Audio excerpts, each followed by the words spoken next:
wajar kemudian Nabi Isa itu disembah, itu wajar karena yang kelihatan oleh mereka bukan Isa.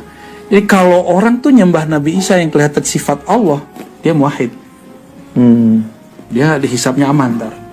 Jadi nanti kan Nasrani ini kan dihisap nih. Apa yang dilihat pada Nabi Isa? Jika dia aku melihat engkau ya Allah, selamat dia. Tapi kalau melihat Isa binti Maryam tapi anak Allah, udah lewat. Berarti menyembah Isa dia.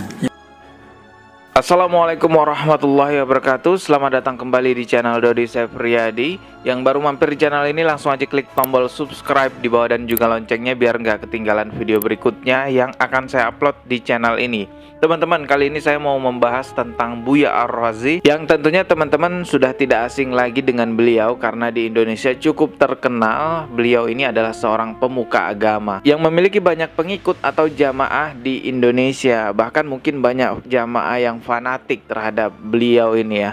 Dan ya biasanya orang-orang yang menjadi pengikut fanatik seseorang, benar ataupun salah orang itu ya tetap dibela gitu guys ya. Ya jadi mungkin nanti ada pengikut fanatik Buya Ar-Razi yang berkomentar di konten ini dengan narasi yang tidak setuju dengan apa yang saya sampaikan di sini.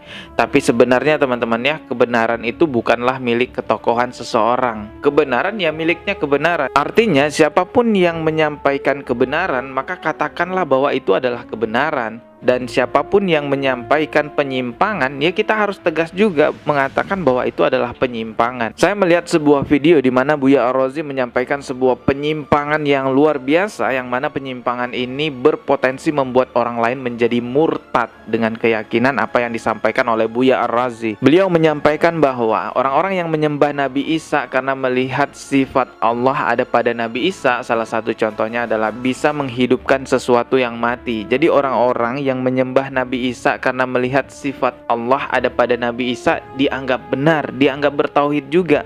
Bahkan Buya Ar-Razi mengatakan ketika nanti orang-orang Nasrani dihisap dan ditanya kenapa engkau menyembah Nabi Isa, kalau orang Nasrani itu mengatakan karena aku melihat sifat Allah ada pada Nabi Isa, maka dianggap benar juga, maka dianggap selamat. Na'udzubillahi min zalik. Semenjak kapan diperbolehkan menyembah seorang nabi, seorang manusia karena ada kebaikan pada dirinya, bahkan karena ada mukjizat pada dirinya? Tidak pernah itu ada dalam akidahnya umat Islam. Sangat disayangkan sekali karena ini disampaikan oleh Buya Ar-Razi yang seorang pemuka agama di Indonesia ya. Kalau yang menyampaikan orang kafir kita masih bisa tertawa melihat itu, tapi ini disampaikan oleh seorang pemuka agama di Indonesia. Jadi wow, luar biasa, ini syubhat yang sangat berbahaya. Oke, untuk lebih jelasnya mending coba kita reaction aja ya mengenai hal ini. Tapi hati-hati teman ya, ini berbahaya sekali. Jangan sampai saya niatnya mereaction di channel ini, malah teman-teman juga termakan oleh apa yang disampaikan oleh Buya Ar-Razi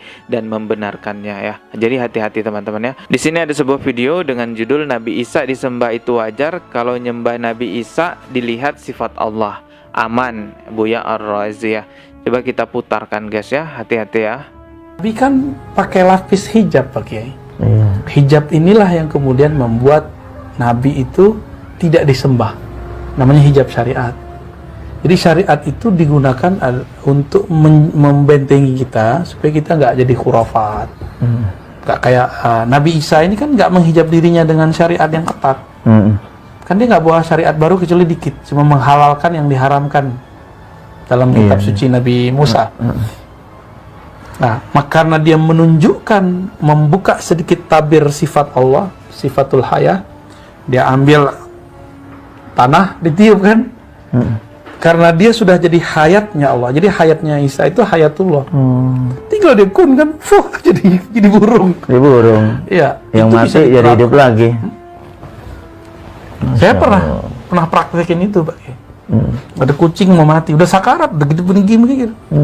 Saya bilang, ya Allah, kalau Nabi Isa bisa digituin, masa umat Nabi Muhammad gak bisa? Saya ngerti metodologinya ya Allah, tapi saya nggak tahu prakteknya. Sekarang saya mau coba. Hidup Pak langsung. Tapi nggak berani lagi, bis itu ketakutan saya bis itu. Takut suul adab, takut disembah-sembah orang gitu. Wajar kemudian Nabi Isa itu disembah, itu wajar. Karena yang kelihatan oleh mereka bukan Isa. Jadi kalau orang tuh nyembah Nabi Isa yang kelihatan sifat Allah, dia muwahhid. dia dihisapnya aman ntar. Jadi nanti kan Nasrani ini kan dihisap nih. Apa yang dilihat pada Nabi Isa? Jika dia bilang, aku melihat engkau ya Allah, selamat dia. Tapi kalau melihat Isa binti Maryam tapi anak Allah, udah lewat. Berarti menyembah Isa dia. Nyembah. Oh, ini bahaya sekali teman-teman ya. Coba kita ulang lagi ya. Ini perlu teliti memang ya. Coba saya ulang lagi di bagian ini. Nasrani ini kan Nah, saya ulang lagi ya. Isa. Jadi kalau orang tuh nyembah Nabi Isa yang kelihatan sifat Allah, dia muwahhid. Nah, jelas ya. Dia dihisapnya aman ntar. Dihisapnya Jadi apa? nanti kan Nasrani ini kan dihisap nih. Apa yang dilihat pada Nabi Isa? Jika dia bilang, aku melihat engkau ya Allah, selamat dia. Tapi kalau melihat Isa binti Maryam tapi anak Allah, udah lewat. Berarti menyembah Isa dia. Nyembah Isa nggak bisa dia. Waduh, bahaya. Tapi kita lanjutkan dulu aja ya. Berarti Allah cemburu ntar kan? Itu bab ontologis tuh. Itu jangan jelasin ntar dia. Bisa dikafirkan ntar sama orang. Ini bab begitu ya. Nah, ini namanya ontologis. Kalau bab teologi nggak ada cerita. Bab teologi, bab akidah sudah Nabi Isa Abdullah. Iya. Nah, gitu kita modelnya. Makanya bab ontologis ini kalau orang ngerti, waduh, rahmannya tinggi. Dia sayang ke semua orang. Kalau bab tadi itu bab teologi itu, rohimiyah. Ini ganti-ganti switch aja pakai. Kalau kita belajar dulu epistemologi di kampus, empirik, rasio. Kalau di Ghazali kan tajribah. Kalau saya nyebutnya kolbu, ruh. Ghazali itu menyamakan ruh, kalbu dan ruh beda.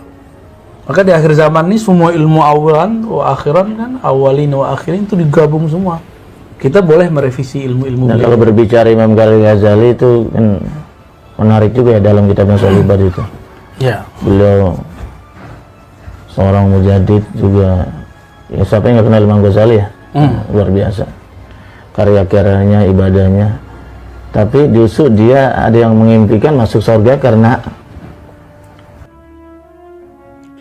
Oke, sampai di situ videonya teman-teman udah menyimak ya seperti apa yang disampaikan oleh Buya Ar-Razi. Jadi Buya Ar-Razi menjelaskan kalau orang Nasrani menyembah Nabi Isa karena melihat sifat Allah, maka itu dianggap aman ketika di hari hisab. Karena yang dilihat Allah, maka dikira Nabi Isa itu Allah. Tetapi kalau orang Nasrani menyembah Nabi Isa karena putra Maryam, maka barulah itu yang dianggap sebuah kesalahan. Wah, ini syubhat yang berbahaya sekali tentunya. Wajar kemudian Nabi Isa itu disembah, itu wajar. Karena yang kelihatan oleh mereka bukan Isa. Jadi kalau orang tuh nyembah Nabi Isa yang kelihatan sifat Allah, dia muwahhid. Dia dihisapnya aman ntar. Jadi nanti kan Nasrani ini kan dihisap nih. Apa yang dilihat pada Nabi Isa? Jika dia bilang, aku melihat engkau ya Allah, selamat dia. Tapi kalau melihat Isa binti Maryam tapi anak Allah, udah lewat. Berarti menyembah Isa dia.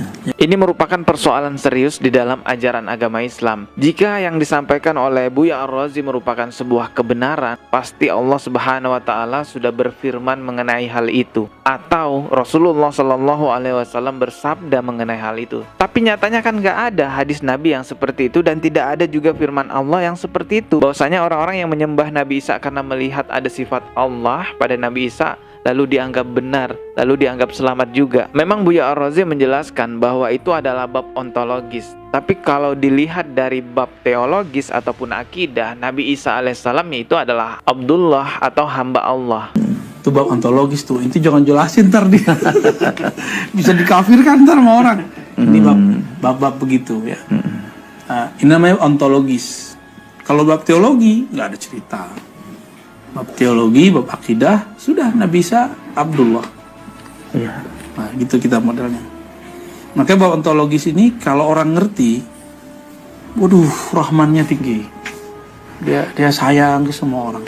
Walaupun itu bab ontologis atau bab apapun itu, tetap tidak bisa dibenarkan menyembah manusia karena melihat ada sifat Allah pada dirinya. Ya tetap gak boleh, manusia ya manusia. Ustadz, menurut Buya Ar-Razi, jika menyembah Nabi Isa, kalau tujuannya untuk menyembah Allah, boleh dan terlepas dari hisab. Apakah benar Ustadz? Nah, Ini gawat juga ini. Coba dengar elok bang. Ustaz, menurut Buya Ar-Razi, jika menyembah Nabi Isa, kau berarti Kristen juga. Kalau tujuannya untuk menyembah Allah, menyembah Nabi Isa tujuannya menyembah Allah. Ada dua kan ini. Boleh dan terlepas dari hisab. Nauzubillah, ini kafir. Ini saya tidak tahu kalau benar begini keyakinan kafir ini. Enak. Ini pembenaran menyembah Nabi Isa alaihi salam. Ini bukan main-main ini. Saya ingat nih kaum muslimin ini. Kan masih ada apa ya yang kalau kemarin tuh persoalan boleh menikahi 50 wanita. Itu masih ringan dibanding ini. Itu sesat. Ini gawat ini. Mengakui orang yang menyembah Nabi Isa itu asalkan dia menyembah Nabi Isa dengan alasan ada zat Allah di Nabi Isa. Itu sudah dua itu. Ini pengakuan sama dengan ini murtad sudah ini. Ini murtad bahasa majas masuk Kristen. Ini bahasa majas masuk Kristen. Kalau benar seperti ini, Allah alam ya. Kalau berdasarkan pertanyaan ini, tolong antum cek ini. Ya, kalau benar ini murtad kafir ini. Ya, artinya kita apa ya? Saya sudah malas membahas yang ini sebenarnya. Tapi kalau ikut bayo bang. Ya, sidangnya rahmatullah. Apa dalilnya? Al-Quran. Ketika orang kafir ditanya kenapa kau menyembah berhala, dia mengatakan ini untuk mendekatkan diri kepada Allah. Melalui patung dia menyembah Allah. Maka dikafirkan oleh Allah. Kalau menyembah Nabi Isa, menyembah Allah melalui Nabi Isa, kafir ini. Orang Kristiani juga ini alasannya. Ya, kalau benar ini sudah murtad sudah. Kalau ada orang menyembah Nabi Isa katanya, dia ini niat nyembah jisimnya Nabi Isa, maka hukumnya kufur. Tapi ini yang sesatnya ya. Tapi kalau dia ini menyembah Nabi Isa dan meyakini bahwa di dalam tubuh Nabi Isa ada sifat-sifat Allah, maka tidak kufur. Kata keyakinan ini kan sesat. Ya tak? Ya, namanya menyembah Nabi Isa, mau rohnya, mau jasadnya, mau namanya, dia niat menyembah Nabi Isa, ya syirik, kan begitu ajaran kita. Jelas. Tapi sekarang ada aliran atau ajaran sesat. Ini masalah akidah. Jangan sampai kita salah. Apa itu dikatakan? Kalau ada orang menyembah Nabi Isa, kalau yang disembah itu jasadnya, kata orang tersebut, maka hukumnya musyrik, tidak boleh. Tapi kalau ada orang menyembah Nabi Isa dan diyakini bahwa Nabi Isa itu mempunyai sifat-sifatnya Allah SWT, maka tidak apa-apa katanya. Gimana ini? Musyrik tak? Musyrik dia, ajaran musyrik. Yang jelas Nabi Isa haram disembah. Paham ya? Sengaja saya tampilkan beberapa tanggapan dari dai yang ada di Indonesia. Ya, bukan bermaksud untuk membenturkan antara Buya Ar-Razi dengan dai ataupun ustadz-ustadz lainnya. Tentu tujuan saya untuk membentengi akidah umat Islam dari penyimpangan yang luar biasa, dari hal-hal yang bisa mengantarkan kepada kekafiran, perbuatan musyrik. Yang mana ini kita tahu semua ya, bahwa dosa musyrik ini tidak akan pernah diampuni oleh Allah Subhanahu wa taala, dan mutlak tidak ada yang boleh disembah selain Allah Subhanahu wa taala dalam alasan apapun. Dan tidak perlu juga kita menghujat Buya Ar-Razi ya. Jangan sampai, nggak ada gunanya teman-teman menghujat seseorang di sosial media. Kalau mendoakan ataupun meluruskan itu lebih baik daripada menghujat. Ingat, sesama Islam itu saudara. Jadi kita doakan aja lah Buya Ar-Razi ini semoga kembali kepada jalan yang benar, bertobat kepada Allah Subhanahu wa taala. Masih ada lagi pembahasan lainnya yang akan saya bahas di channel ini. Subscribe dan juga loncengnya ditekan biar gak ketinggalan video berikutnya. Mohon maaf jika ada kata yang salah, semoga bermanfaat. Wassalamualaikum warahmatullahi wabarakatuh.